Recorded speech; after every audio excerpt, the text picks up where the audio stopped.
some of those away. Now to show you the Fusion Reactor. Now this one's a bit more tricky, and a bit louder as well. Now this one will produce a crap ton of power. As you can see there, this is similar to a real-life design called a tokamak. And what that right there, the purple stuff, is plasma generated by the immense heat. Now, let's go way over here. Concrete doesn't look the best, so let's use smooth sandstone, just to give it a nice look. And I'm gonna need to clear up some space. Sorry about this. Just got a lot of crap in there. Okay, so what we are going to do is we're gonna build a thingy. Now this thingy is going to start out like this. I'm going to put that, let's say 3 high. I'm going to put that there. Actually, no, you're going to... Yeah, you're going to put that there. And get rid of those. Now, what we are going to be doing is arranging stuff in such a way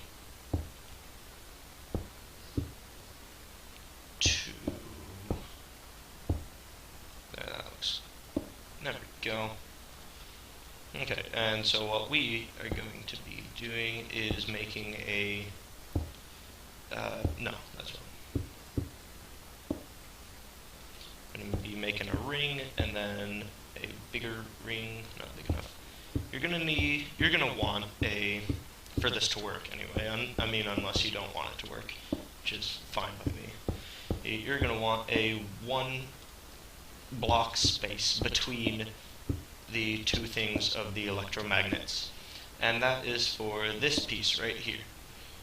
The field at which the plasma will be captured and used in to heat up the water around it. Now you're going to arrange it in such a way that plasma can fit in between the spaces. If you don't, this will not work, and you will be wasting a lot of resources.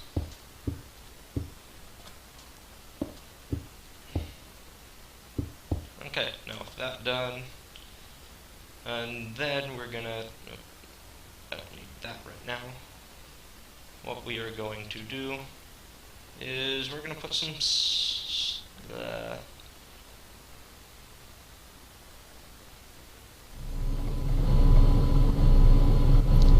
smooth stone around it, smooth sandstone.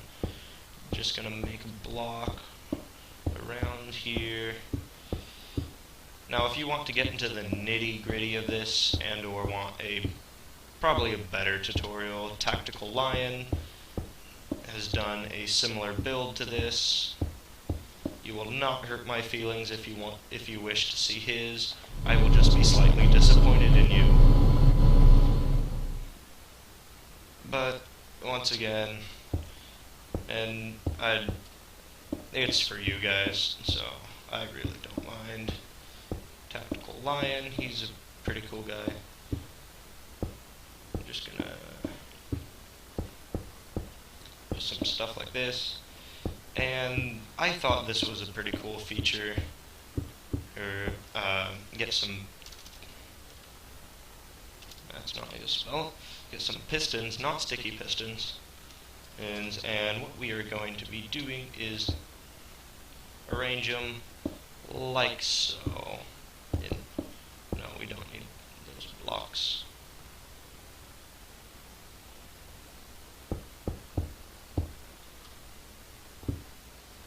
I'm just gonna...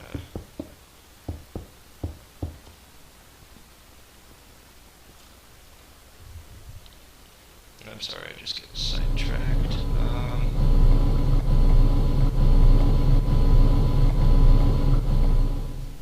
Nope, wrong way.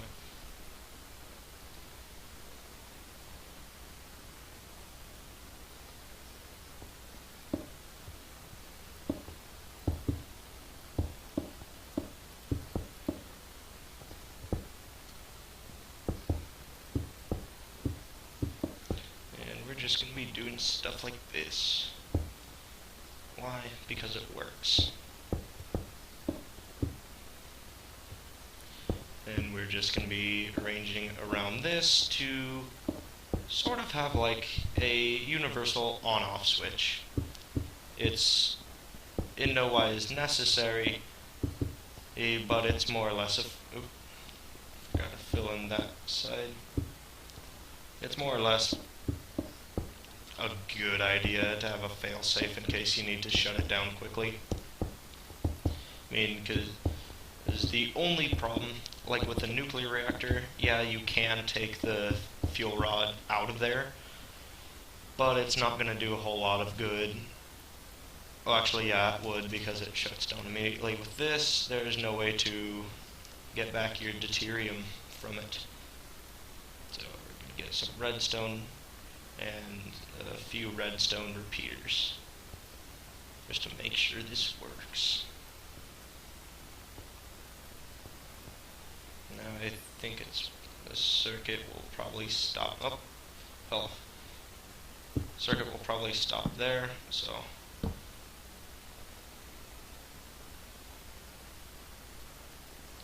just going to put this around here. And I feel whimsical, so I'm going to put a lever right on the top. Actually, no, you can't do that. It's not a good idea to be whimsical like that. Now what you can do is put it there. And thanks to this repeater not working like I wanted it to, because I accidentally put the button somewhere else. And gosh dang it.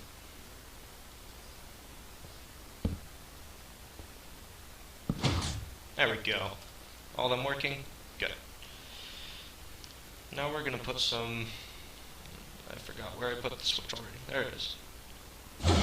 Now what we're going to do is we're going to put water directly above the pistons. And now the use for this is because water gets warm and does that. And you can also put it in here if you want some extra power. And now what we're going to do from here is put our generators directly in front of your water source, either from dumping a bucket, or if you're like me, using a water source block. Now you're going to arrange them like this.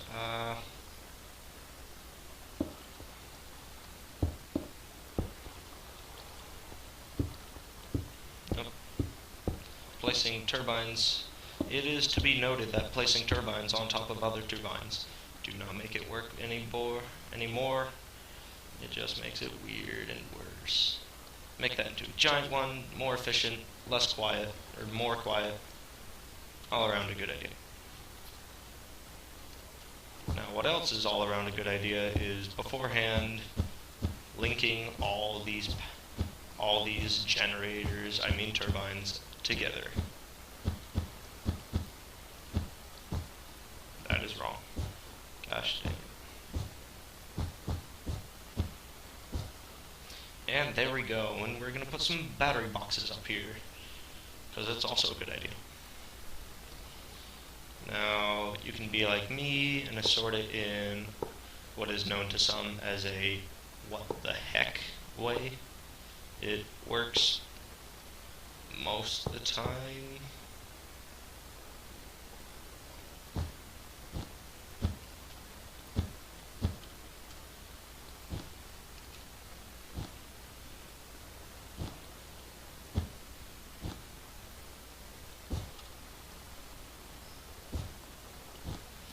Gonna want to hook all these adjacent. Doesn't really matter, it just, that's wrong. Doesn't really matter that much, but just kind of gives it a kind of cool look. If you're wanting to be whimsical. It's not required.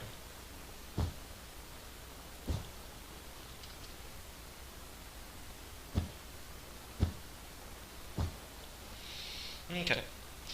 Now that that's done, what we are going to do This is practically the off switch because it takes the water directly above it and it stops it from moving down, so the generators will no longer function except for that big one because it will anyway. So we're just going to do that, clear some space. Now you're going to need some deuterium, and how you get deuterium as well is from a chemical extractor. So it has more than one use other than, that's way too many. It has another use other than just making stuff that go boom. Boom. And so what we're going to do is just for the sake, I can put some.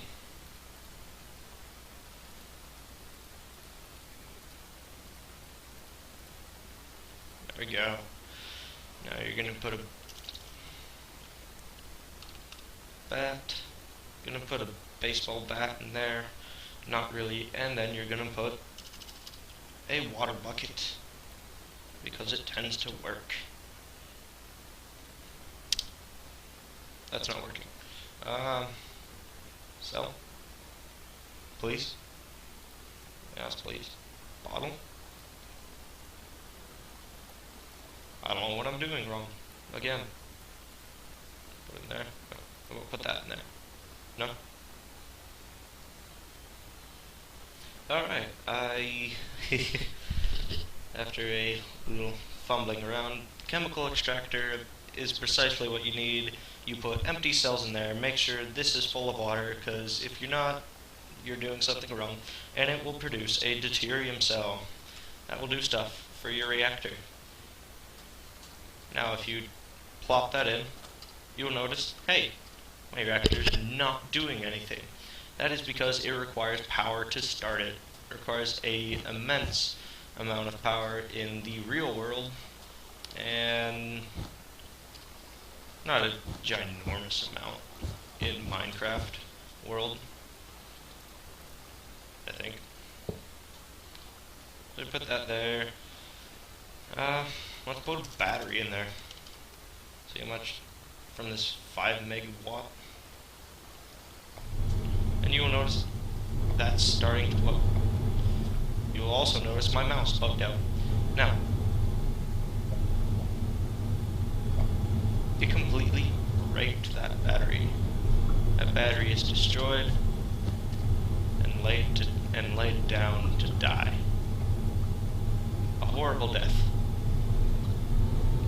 But it won't be missed that much. Now, because power is required, you see, it already ran out of power. That's bad. So what I'm gonna do is what's generally a good idea is to make it self-sustaining. And how you do that? How you do that is you just practically feed it a pipe.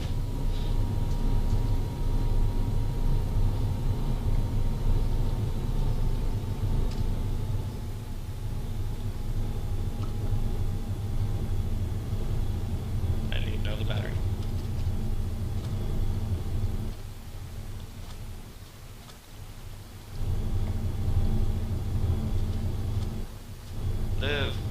Live, I tell you. There we go.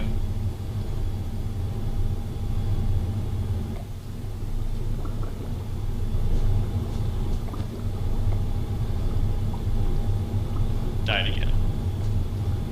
Okay, so feeding itself power, unless through battery box.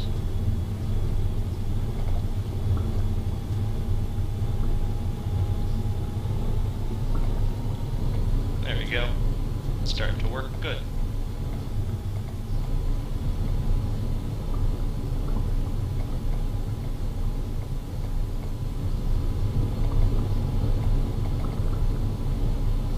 And this is practically the kill switch. That makes sure that those don't work. And I'm not entirely sure. There we go, those are starting to spin. See, now that is producing a lot of energy very, very quickly. That's good. That's really good. It's really expensive to make, but really good. Now, you're like, hey, Strudel, this is a pretty good idea. How do I get all this stuff? Well, I will show you again, just in case you forgot. And/or skipped to the end, like a bad little child. Now, how you do that is to create a fusion reactor, you're going to need a fission reactor. That is produced by 2 advanced circuits, 4 steel plates, 2 motors, and an empty cell. And that will produce the fission reactor. And the fission reactor will go in slap dab in the middle of your crafting bench with 4 elite circuits, 4 steel plates, and it will create the fusion reactor. It's pretty expensive. For the turbines, 4 bronze plates, 1 motor. All that jazz. Now, let's go over here to something I like,